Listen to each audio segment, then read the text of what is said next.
Good evening and thank you for joining us. I am Rachel Tiede. Let's talk about how much snow we got today. It is very, very rainy. We did have a warning out towards the Pittsfield area as well, all of Berkshire County. That has been allowed to expire with that system weakening just a little bit, and I expect this system to be very much the same.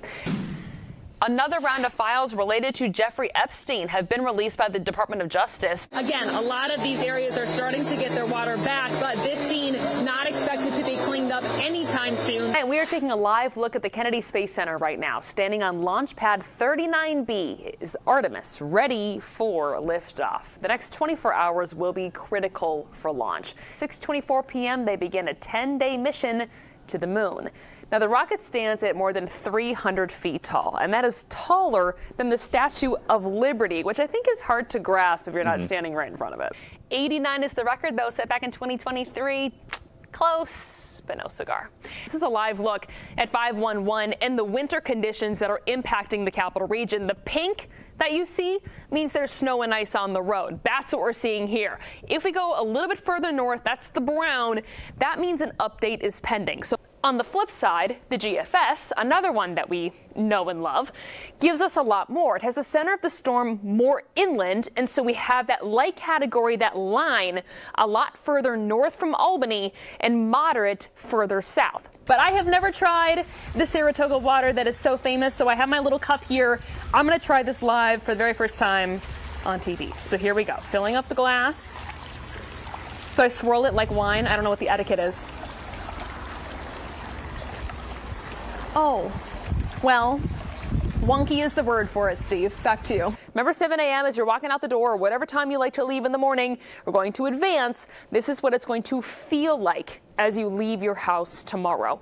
When I was here back in July, bringing this story to you for the very first time, only the very top of this rock was above the water line. As you can see now, it's very different. So it's just one of those spots where it depends on your elevation, right? Depends on your location. But for now, for the most part, things are on the drier side. And let me tell you, I love interviewing scientists because they bring me visual aids. Sure. So we're going to have a little bit of a show and tell here. The morning commute is going to be mostly okay because this line is going to move through right around midnight or so. And then we have mostly cloudy skies across the region, and that's going to be the case throughout the day, even for that evening commute, but we have the scattered showers more to the south heading into Wednesday. So grab the heavy jacket. It's time, first day of winter, and it feels like it. As we take a look at our satellite and radar image here, we're going to zoom in on Maple Avenue, and I'm going to walk over to the weather wall to point this out as well.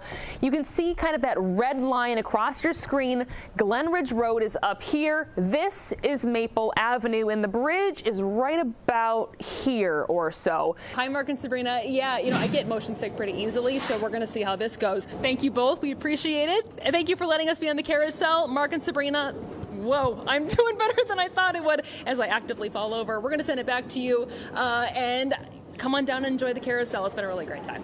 If we click on the velocity, no rotation with this one. Everything going in the same direction. We like to see that. There's not a tornado concern with this particular zone. Heavier rain moving in early Thursday morning, but more of a gentle rain, not so much the squall lines that we're seeing here tonight. And that's it for Live at 4. Live at 5 is next.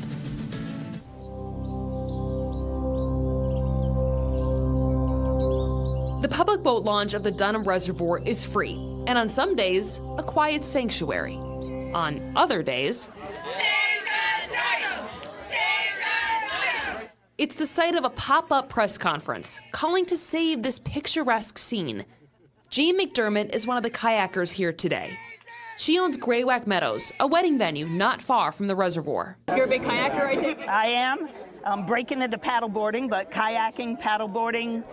We grew up down here fishing, uncles, aunts, grandparents. I mean, we've all used it for generations. She and others want the dam fully revamped, bringing it in line with today's safety standards. That's the most expensive option. The state recently held community meetings highlighting ways to fix the safety issues posed by the dam. First, the state could do a full replacement to a cost of $20 million. The second choice would cost $9.6 million. That would remove the dam and restore the stream, creating a wetland that the Parks Department says could still be used for fishing or hiking, just no longer boating. The last option would cost $6.1 million, remove the dam, and not restore the wetlands. Still available for recreation, the state says, but little extra help to nature. McDermott says she's not buying those price tags. Because I used to work in construction, and I know that construction costs don't stay where they're supposed to be. So their cheap out version cost is not going to stay that. And if they spend as much to empty this as they could have to repair it, then it's a sickening thought. As of right now, the Parks Department is not removing the dam. It's replacing 4 valves, waterproofing the main valve chamber, repairing the inlet structure, and stabilizing the spillway outlet channel. People are calling for independent studies. There's not a whole lot of faith in the feasibility study, so I know that there's a few politicians looking into calling county engineers and to take a look at it. John Bulmer knows this park inside and out. He's a photographer and started a petition to save the reservoir. As of airtime, the petition has about 1,900 signatures. He says the news about the dam upgrades are a step in the right direction. It's complicated. I think it's a good step. It shows they haven't abandoned the project. It shows they're moving towards stabilizing this.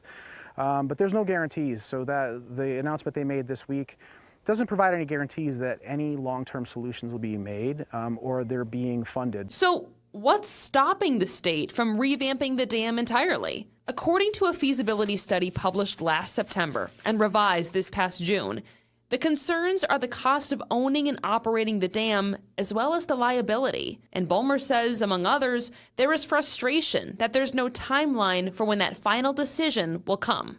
I wanted to hear from the Parks Department myself, so I met up with Elaine Balchinian, the regional director for the New York State Office of Parks, Recreation, and Historic Preservation. When I was a young girl and came to RPI, that's what brought me to this area, and I found that place. So I have a love for it. Balchinian emphasizes her marching orders are to work on replacing the valves, a process that she says could take years between the design, bidding, and installation phases.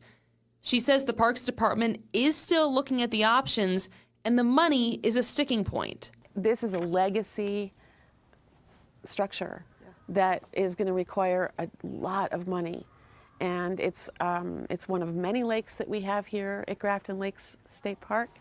So I think we're considering it. You know, we're trying to figure it out. If the money became available with public pressure or with whatever, you know, great. We'd be happy to move it forward. Senator Jake Ashby, who represents Rensselaer County, says there is money available. He wants the state to use some of the $425 million added to the Environmental Protection Fund.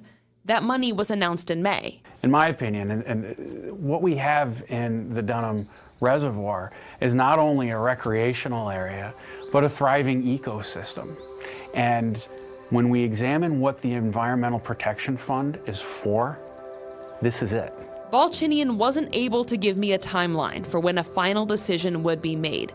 Ashby said that's something he's going to continue to push for. In terms of the timeline for a decision on what direction to take, you know, I wasn't given a clear answer on that either. And that's, to me, that's unsatisfactory. You know, not just, you know, for me, but for my constituents and for everybody that uses, you know, the reservoir. Balchinian warns this is a problem that New York must become familiar with. Everybody's going to face this, Rachel. There are so many dams in this condition in our state.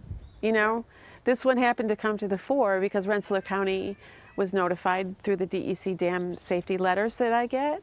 So they're seeing, it's an education for all of us. I'm glad you're doing this article because the understanding of high hazard dams, why they're classified that way, why our understanding of of how to build them has evolved to an understanding that they're now not doing their job.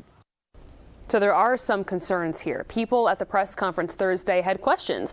What happens if the reservoir goes away and we have a hurricane or a tropical storm? Will downstream flood? What about the wells? Will residents have to redig them? Coming up tonight live at 9 on My 4, we're going to take a closer look at this issue.